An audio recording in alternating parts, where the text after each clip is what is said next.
हम अगले वीडियो में बताए थे विलयन के बारे में। विलयन क्या चीज होता है, ध्यान देंगे यहाँ पर।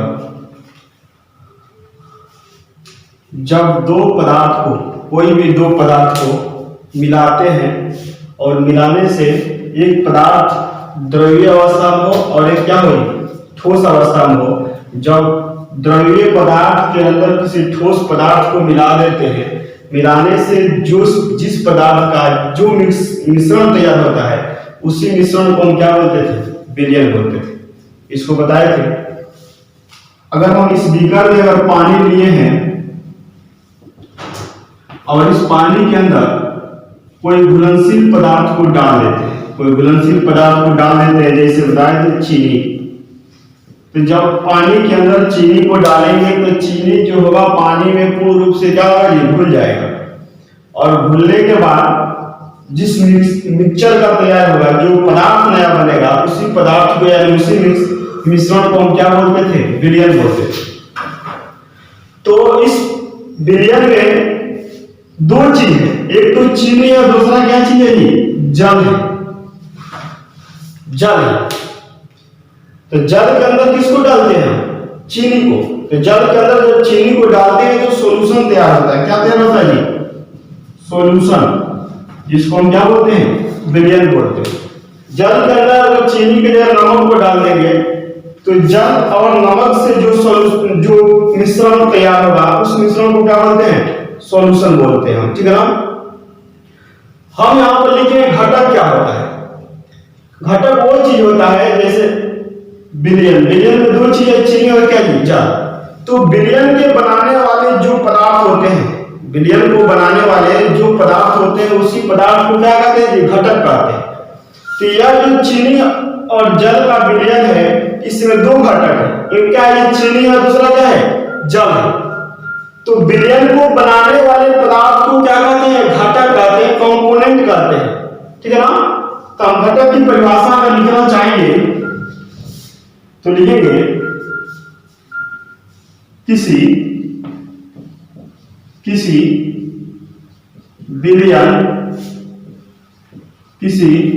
विलयन को बनाने वाले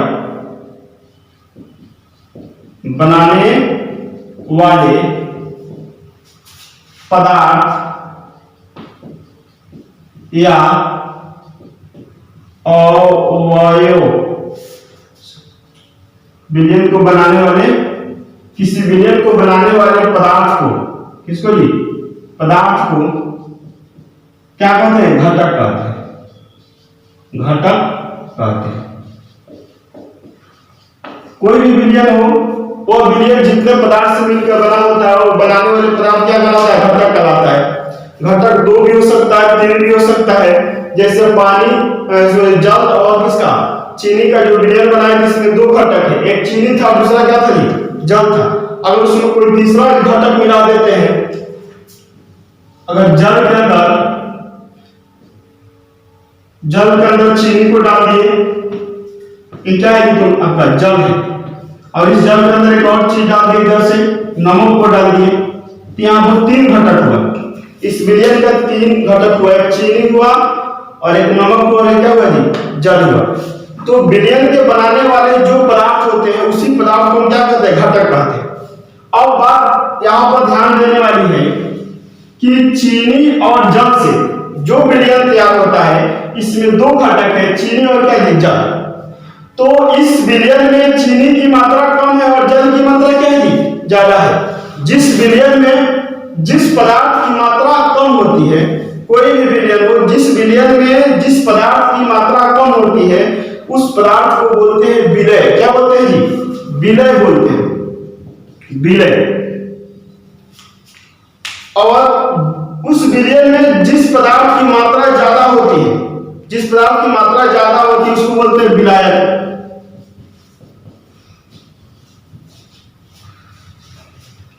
ठीक है। तो चीनी और जल के मिश्रण से, मिक्सचर से जो विलयन बनता है, तो चीनी की मात्रा कम होगी और जल की मात्रा क्या होगी, ज्यादा होगी। तो चीनी हो गया आपका विलय और जल क्या हो गया, विलायक। ठीक है ना। तो बिलियन के बनाने वाले मुख्य रूप से दो ही घटक होते हैं। कितने घटक होते हैं जी? दो घटक होते हैं। पहला होता है विलय, क्या होता है? विलय।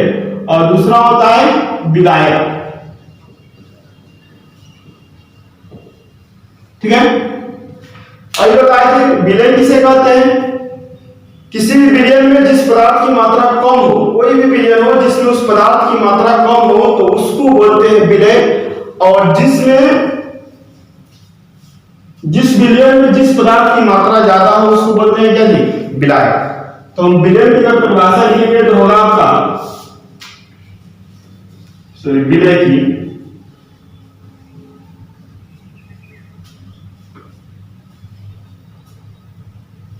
इंग्लिश में इसको बोलते हैं सोल्यूट।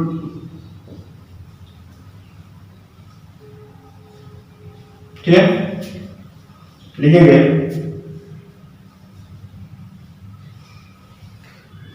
किसी विलयन में किसी विलयन में जिस पदार्थ की मात्रा कम होती है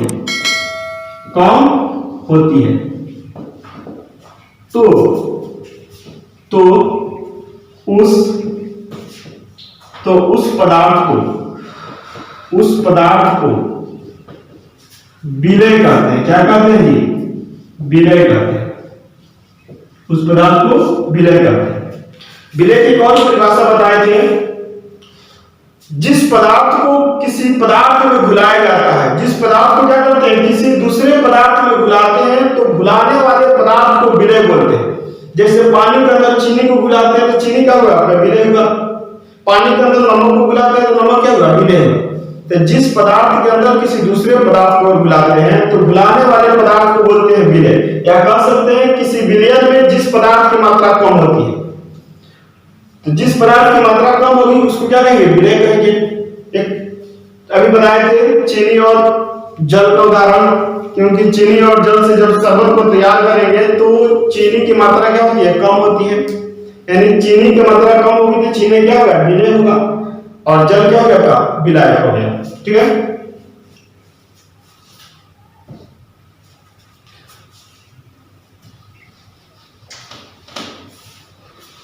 अब देखेंगे विलायक।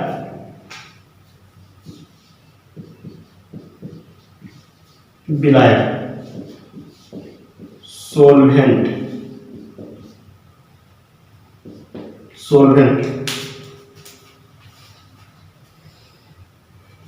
ये किसी विलयन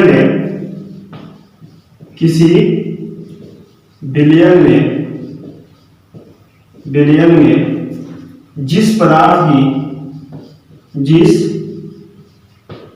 की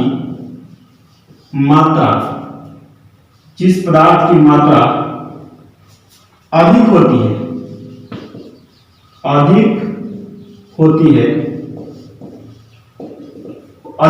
है तो उस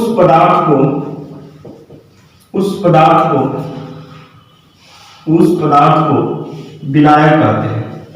क्या कहते हैं जी? विलायक कहते हैं। नोट करेंगे इसको।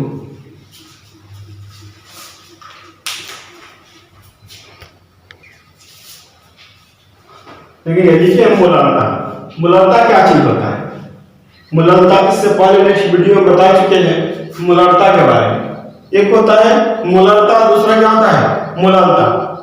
मोलारता को इंग्लिश में बोलते हैं मोलारिटी, और मोलारता को इंग्लिश में बोलते हैं क्या जी? हम मोलालिटी बोलते हैं। ठीक है ना। मोलारिटी होता क्या चीज? ध्यान दें यहाँ पर मोलारिटी की परिभाषा अगर हम लिखें, विलयन के किसी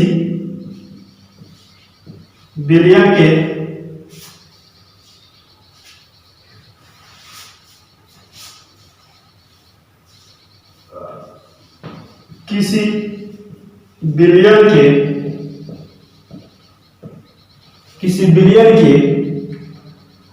एक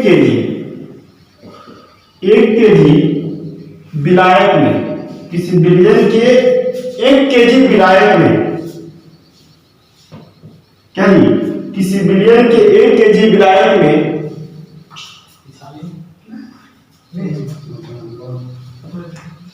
पदार्थ के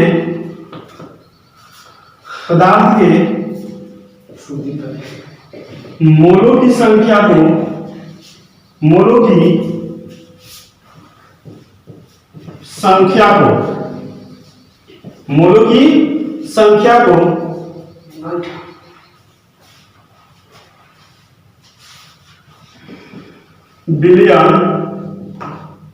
विलयन के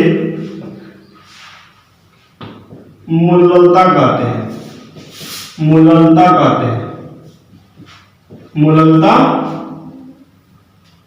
मूललता कहते हैं। ठीक है, किसी विलयन के 1 kg, इसके 1 kg विलायक में पदार्थ के मोलों की संख्या, जो पदार्थ के मोलों की संख्या होगा, यानी जिस पदार्थ को घुलाएंगे, ठीक है, पदार्थ की मोलों की संख्या क्या कह सकते हैं, या विलय की मोलों की संख्या, यहां पर क्या कह सकते हैं जी, विलय की मोलों की संख्या भी कह सकते हैं।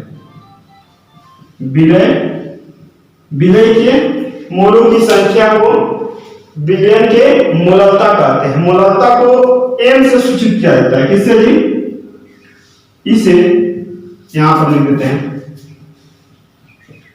इसे स्मॉल m, ठीक है ना, क्योंकि कैपिटल M को मूललता से सूचित कर, कैपिटल M मूललता को सूचित करते थे कैपिटल M से, और मूललता को किससे सूचित करेंगे, स्मॉल m से। तो इसे m से सूचित किया जाता है या प्रदर्शित किया जाता है, सूचित किया जाता है। ठीक है, मूललता का सूत्र होता है,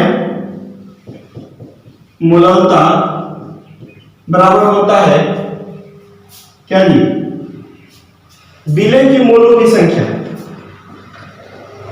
विलय की मोल लिख सकते हैं, या मोलों की संख्या बटा, ठीक है,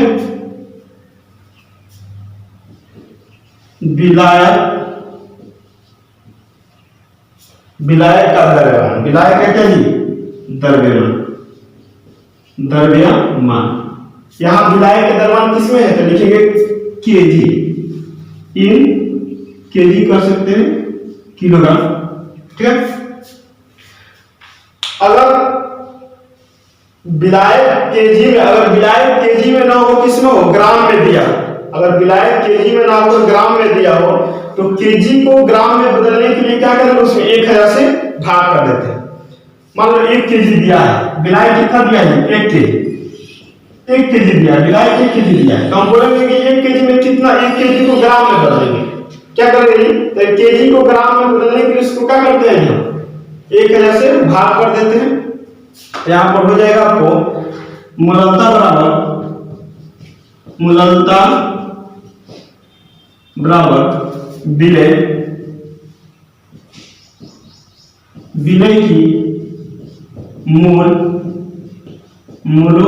की मोलों की संख्या, विलय के मोलों की संख्या बटा विलायक का द्रव्यमान। विलायक का द्रव्यमान किसमें हो, अगर ग्राम में दिया, जब ग्राम में दिया हुआ 1000 से भाग करेंगे नीचे, ऊपर बढ़ जाएगा, तो क्या होगा, यहाँ पे 1000 से गुणा हो जाएगा। ठीक है, नोट करेंगे इसको।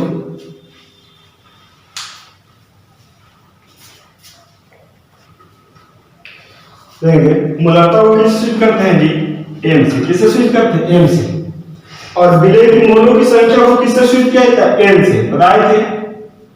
और विलायक का द्रव्यमान, विलायक के द्रव्यमान, इसको सूचित करेंगे किससे जी, m से, मास।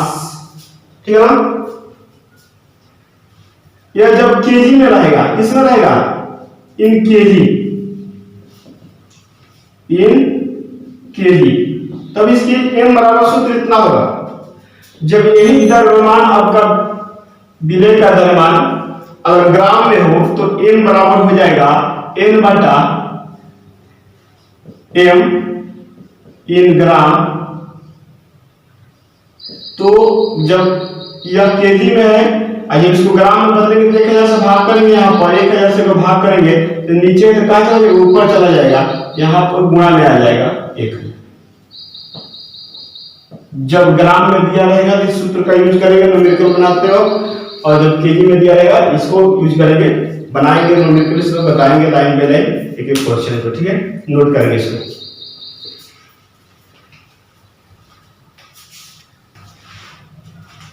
कि 20 ग्राम CHOH को जल में मिलाकर 130 ग्राम विलयन को तैयार किया जाता है, तो विलयन की मोलरता ज्ञात करें। क्वेश्चन पहले समझेंगे। कह रहा है कि 20 ग्राम CHOH जो है आपका कितना है जी, 20 ग्राम है। 20 ग्राम को जल में मिलाते हैं, किसमें मिलाते हैं, जल में मिलाते हैं। तो जब जल में इस 20 ग्राम को मिला देते हैं तो एक विलयन तैयार हो जाता है। CHO और जल से मिलकर जो विलयन हो जाता है कितना जी, 130 ग्राम। तो विलयन तो हो जाता है 130 ग्राम, तो कितना विलायक में मिलाया है कि 130 हो गया है।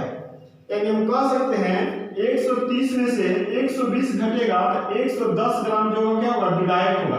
यानी 110 ग्राम जल में, 110 ग्राम जल में जब 20 ग्राम CHOH को डालते हैं, घुलाते हैं, 20 ग्राम को क्या करते हैं, 110 ग्राम जल में घुलाते हैं, तो विलयन बन जाता है कितना जी, 130 ग्राम। ठीक है, तो सवाल को देखेंगे, समझेंगे। जो दिया है इसमें सबसे पहले सवाल को बनाने से पहले इसमें जो दिया है उसको नोट करेंगे, लिखेंगे, क्या करेंगे, सॉल्व करेंगे। यहाँ पर कह रहा है कि 20 ग्राम क्या है जी, CHOH का द्रव्यमान, मास ऑफ CH कितना है जी, द्रव्यमान 20 ग्राम है। कितना है ये, 20 ग्राम दिया। फिर कह रहा है कि इतना को जल में मिलाना तो 130 ग्राम विलयन तैयार होता है। विलयन कितना है, विलयन का द्रव्यमान, विलयन का द्रव्यमान कितना है ये, 130 ग्राम होता है। ठीक है, तो विलायक का द्रव्यमान कितना होगा, विलयन तो 130, अब विलय कितना है 20, क्योंकि विलयन बराबर होता है विलय प्लस विलायक। तो 130 में से 20 घट जाएगा तो कितना होगा जी, 110 ग्राम। ये आपका विलय हुआ यानी जल हुआ, क्या हुआ जी, जल हुआ, क्योंकि 110 ग्राम जल में 20 ग्राम को घुलाएंगे तो 110 ग्राम की मात्रा बढ़ेगा ना, तो 110 प्लस 20 मिलकर कितना हो गया, 130 ग्राम विलयन। वही कह रहा है कि इतना को 130 ग्राम में घुलाते हैं तो विलयन का द्रव्यमान हो गया 130, लेकिन विलायक का द्रव्यमान कितना है नहीं दिया है, तो विलायक का द्रव्यमान हो जाएगा, विलायक का द्रव्यमान, विलायक का द्रव्यमान 130 में से 20 घटेगा तो कितना होगा, 110 ग्राम। अब ध्यान देंगे, इतना तो लिख दिया, हमको ज्ञात करना है मोलालता। क्या ज्ञात करना है जी, मोलालता। मोलालता का जो सूत्र होता है, मोलालता m बराबर दो सूत्र लिखे थे, n बटा m कब, जब केजी में रहेगा तब विलायक, और विलायक जब ग्राम में हो तब n बटा m गुणे 100। तो यहाँ विलायक किसमें है, ग्राम में है, तो m बराबर सूत्र हो जाएगा n बटा क्या जी, m इन ग्राम। जब ग्राम में आता है तो कितना गुणा कर देते हैं, 1000 से गुणा कर देते हैं, हो गया। n जो है क्या होता है, मोल होता है, क्या होता है, मोल।